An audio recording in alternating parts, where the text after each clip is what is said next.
नमस्कार साथियों, मैं जीवन कुमार वर्मा आपके लिए एक नया वीडियो लेकर आया हूं।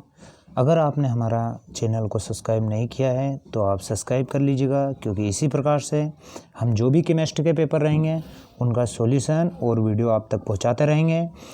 इसी के साथ अभी हम देखने वाले हैं कि अर्धवार्षिक परीक्षा 2020-21 कक्षा 12th क्लास का जो केमिस्ट्री का पेपर है उसमें कौन कौन से ऑब्जेक्टिव पूछे गए थे, उनका सॉल्यूशन इस वीडियो के दौरान आपको हल कराने की कोशिश करेंगे। इसमें जो पहला प्रश्न दिया था, सही विकल्प ऑब्जेक्टिव दिए थे, उसमें हमारा पहला क्वेश्चन पूछा था सबसे प्रबल अपचायक है तो फ्लोरीन, ब्रोमीन, आयोडीन, क्लोरीन। इसका जो राइट आंसर रहेगा वो रहेगा हमारा आयोडीन। इसी प्रकार से अमोनिया विलयन पर्याप्त घुला रहता है, तो ये जो इसका सही ऑप्शन जो रहेगा वो रहेगा हमारा कॉपर हाइड्रो ऑक्साइड। इस विलयन में जो रहता है हमारा अमोनियम या अमोनियम पर्याप्त मात्रा में घुला रहता है। इसी के बाद हमारा जो अगला थर्ड ऑब्जेक्टिव पूछा गया था, सल्फ्यूरिक अम्ल के औद्योगिक निर्माण में प्रयुक्त उत्प्रेरक किसका उपयोग किया जाता है। उत्प्रेरक जो कैटालाइसिस होता है वो कौन सा उपयोग किया जाता है, तो इसके लिए जो उत्प्रेरक उपयोग किया जाता है वो किया जाता है वेनेडियम पेंटाऑक्साइड V2O5। इसी प्रकार से ऑब्जेक्टिव फोर्थ जो दिया है सल्फर डाइऑक्साइड के विरंजन का क्रिया का कारण है, तो ये किसका कारण रहेगा, अपचयन, ऑक्सीकरण, जल अपचयन या इसकी अम्लीय प्रकृति। तो जो इसका सही आंसर रहेगा वो रहेगा अपचयन के कारण। दूसरा दिया है हमारा पांचवा, निम्न में से कौन सा अम्ल P2O3 बनाता है, तो ये जो बनाता है हमारा थर्ड वाला सही रहेगा H3PO3। इसी प्रकार से हम देखते हैं खालिस्तान भी हमसे पूछे गए थे। क्वेश्चन नंबर 2 में का पहला जो दिया है खालिस्तान, उसमें दिया है सर्वोच्च इलेक्ट्रॉन बंधुता होती है तो वो होती है क्लोरीन की। सामान्यतः पर जो ब्रोमीन होता है वो लिक्विड अवस्था में पाया जाता है। इसी प्रकार तीसरा जो दिया है क्लोरीन की खोज ने की है, तो सीले ने इसको सर्वप्रथम मैग्नीज डाइऑक्साइड और HCl की क्रिया से प्राप्त किया था, अर्थात इसी ने इसकी खोज की है। यहाँ पर जो द वाला पूछा था खालिस्तान, उसमें पूछा गया है हमसे ब्लीचिंग पाउडर को भी कहा जाता है, तो इसे विरंजक चूर्ण भी कहा जाता है, और जो इसका रासायनिक जो सूत्र है वो है CaOCl2 रहेगा। इसी के बाद जो हमारा दिया है कि हाथी दांत तेल आदि के विरंजन में गैस का उपयोग किया जाता है, तो वो रहती है हमारी क्लोरीन गैस। यहाँ पर जो फिफ्थ वाला दिया है जल का घनत्व खालिस्तान ताप पर अधिकतम होता है, तो वो होता है 4 डिग्री सेंटीग्रेड पर। तो ये थे हमारे खालिस्तान, रिक्त स्थान। इसी के बाद में जो दिए थे हमारे वो है हमारी सही जोड़ी। इसी में जो हमसे पूछा गया था सही जोड़ी में सिक्का जो धातु होती है वो किनसे निर्मित होती है, तो वो होती है कॉपर, सिल्वर व गोल्ड से। इसी के बाद हमारा जो ब वाला था कि दुर्लभ मृदा तत्व कहते हैं, तो ये होते हैं हमारे एक ब्लॉक के तत्व जिसमें दोनों ही आते हैं लैंथेनाइट और एक्टिनाइट से। इसी के बाद में जो हमारी दी हुई है मिश्र धातु, तो मिश्र धातु जो होती है वो लैंथेनाइट व आयरन की बनाई जाती है। असामान्य जो व्यवहार प्रदर्शित होते हैं वो होते हैं हमारे फ्लोरीन के। सभी रेडियोधर्मी जो तत्व होते हैं वो होते हैं हमारे रेडियो एक्टिव। इन्हें लैंथेनाइट और एक्टिनाइट से, जो एक्टिनाइट से नीचे हमारी पीरियोडिक टेबल्स में वही सभी जो एलिमेंट्स होते हैं वो सभी हमारे रेडियो एक्टिव होते हैं। इसी के बाद में जो हमारा फोर्थ क्वेश्चंस जो दिया है, एक वाक्य में उत्तर दीजिए। तो इसका जो पहला हमसे पूछा गया है किस प्रकार के संकुल में IUPAC जब हम नामकरण करते हैं तो उसमें 8 जोड़ते हैं, तो ऐसे संकुल जो ऋण आयन होते हैं उन संकुलों में 8 नाम के पीछे 8 जोड़ा जाता है जब हम IUPAC नामकरण करते हैं।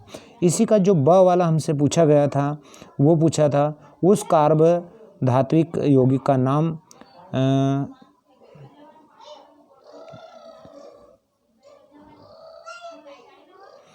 उस कार्बोधात्विक यौगिक का नाम लिखिए जिसका उपयोग पेट्रोल में अपस्फुटन रोधी यौगिक के रूप में किया जाता है। यानी पेट्रोल को जो नहीं फूटने देता है उसके रूप में जिसका उपयोग किया जाता है एक कार्बोधात्विक यौगिक होता है, तो उसका नाम होता है टेट्रा एथिल लेड। उसका जो रासायनिक जो सूत्र होता है, जो फार्मूला होता है, वो C2H5 का जो 4th और Pb होता है, यानी 4Pb टेट्रा एथिल लेड। ऐसे उदासीन अणु या आयन जो केंद्रीय धातु परमाणु के साथ उपसहसंयोजी बंध बनाते हैं क्या कहलाते हैं? तो उन्हें क्या कहा जाता है? लिगेंड कहा जाता है। द वाला जो इसमें पूछा गया था वो पूछा गया है एक अम्लता रोधी पदार्थ का नाम बताइए, तो वो होता है हमारा ओमेप्रोजोल। यह वाला है एक खाद्य परिरक्षक का नाम बताइए, तो परिरक्षक उन्हें कहा जाता है जिनसे जो हमारे खाद्य पदार्थ होते हैं उनको खराब होने से या सड़ने से जिनको बचाया जाता है, तो उन्हें कहा जाता है परिरक्षक। तो इसी में हमारा जो नमक, शर्करा, वनस्पति तेल, ये समूह एक परिरक्षक के रूप में होते हैं, और समूह 2 में जो परिरक्षक के होते हैं वो होते हैं हमारे प्रोपेनोइक अम्ल, सोरेबिक अम्ल, बेंजोइक अम्ल आदि होते हैं, जिनके द्वारा खाद्य पदार्थों को सड़ने से बचाया जाता है। यहाँ पर जो क्वेश्चन नंबर जो 5 पूछा गया है हमसे वो है हमारा सल्फ्यूरिक अम्ल के निर्माण में संपर्क विधि को शीश कक्ष विधि से अधिक उपयुक्त क्यों मानी जाती है? तो ये जो क्वेश्चन आंसर्स रहते हैं और इनको हम आगे जो वीडियो रहेगा इनको बोर्ड पर हल करके बताएंगे कि किस प्रकार से इनका आंसर दिए जाते हैं, किस प्रकार से लिखे जाते हैं। 6 क्वेश्चन है नाइट्रोजन के ऑक्साइड की संरचना लिखिए, तो 5 नाइट्रोजन के ऑक्साइड होते हैं उनका देखे जाएंगे। जो उत्कृष्ट गैसों का जो इलेक्ट्रॉनिक विन्यास होता है अर्थात उनके अष्टक पूर्ण होते हैं NS2Np6। HF द्रव है जबकि अन्य हाइड्रोजन हैलाइड सामान्य ताप पर गैस होते हैं। ऐसे क्यों? क्योंकि HF में क्या और बना लेता है, हाइड्रोजन बंध पाया जाता है। इसी के बाद में हमें दिया है प्रश्न क्रमांक 3 अंक यानी शब्द सीमा जो रहेगी 75 से 100 शब्द की रहेगी। इसमें क्वेश्चन नंबर जो हमारे हैं 10th जो लेंथेनाइट संकुचन क्या है, लेंथेनाइट संकुचन के प्रभाव क्या होंगे, संक्रमण तत्व परिवर्तित संयोजकता प्रदर्शित क्यों करते हैं। तो इनका जो सिंपली जो तरीका है कि वो उनमें d ऑर्बिटल आंशिक रूप से भरा होता है। क्वेश्चन नंबर 12 प्रथम संक्रमण श्रेणी में उपस्थित तत्व के नाम, संकेत व इलेक्ट्रॉनिक विन्यास लिखिए। संक्रमण धातु आसानी से मिश्र धातु बना लेती है, क्यों? फिर क्वेश्चन नंबर 14 जो दिया है हमारा वो है हमारा यहाँ पर कि द्विक लवण एवं संकुल लवण को समझाइए और उनके जो प्रत्येक है उनके वो एक उदाहरण भी दीजिए। इसी के बाद में जो हमारा दिया है लिगेंड से आप क्या समझते हैं, एक उदाहरण देकर समझाइए। कार्बोधात्विक यौगिक किसे कहते हैं, कार्बोधात्विक यौगिकों में कोई 2 उपयोग बताएं। एंटीबायोटिक्स क्या है, इन्हें 2 नाम लिखिए। इसी प्रकार से हमारा खंड 7 दिया है, उसमें 4 क्वेश्चन हमसे आगे के क्वेश्चन 4 अंक के दिए हैं। फास्फोरस के ऑक्सीय अम्लों के संरचना, सूत्र एवं ऑक्सीकरण अवस्था लिखिए। अमोनिया के औद्योगिक निर्माण की हेबर विधि, श्वेत फास्फोरस और लाल फास्फोरस में अंतर लिखिए। सल्फर के ऑक्सीय अम्लों के नाम, सूत्र और ऑक्सीकरण अवस्था लिखिए। लेंथेनाइट और एक्टिनाइट से की तुलना कीजिए। इसी प्रकार से हमारे टोटल जो क्वेश्चन हैं इन क्वेश्चनों को हम आगे के वीडियो में करेंगे। आगे का वीडियो में और भी देखेंगे। जो लास्ट वाला क्वेश्चन है हमारा 30 नंबर का जो क्वेश्चन दिया है 13 नंबर का क्वेश्चन, उसमें पूछा गया निम्नलिखित यौगिकों के नामकरण करना है, यानी IUPAC नाम लिखना था। ये दिया था हमें नामकरण करने के लिए। तो ये जो दिया है हमारा वो दिया है निकिल कार्बोनिल, टेट्रा कार्बोनिल। तो इसका जो IUPAC नाम रहेगा टेट्रा कार्बोनिल निकिल, और जो इसकी ऑक्सीकरण यानी ऑक्सीकरण जो संख्या रहेगी वो जो रहेगी हमारी 0 रहेगी।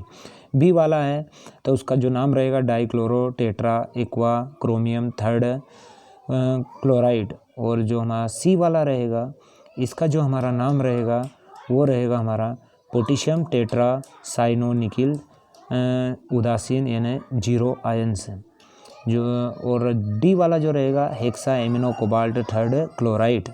तो इसी प्रकार से हमने अभी तक जो देखे हैं इसके ऑब्जेक्टिव क्वेश्चंस को सोल्व करने की कोशिश की है और आपको बताया है। आगे के वीडियो में हम इनके जो क्वेश्चंस रहेंगे इनको हल करेंगे और इनको किस प्रकार से लिखना है हमें, वो आगे के वीडियो में हम आपको बताएंगे।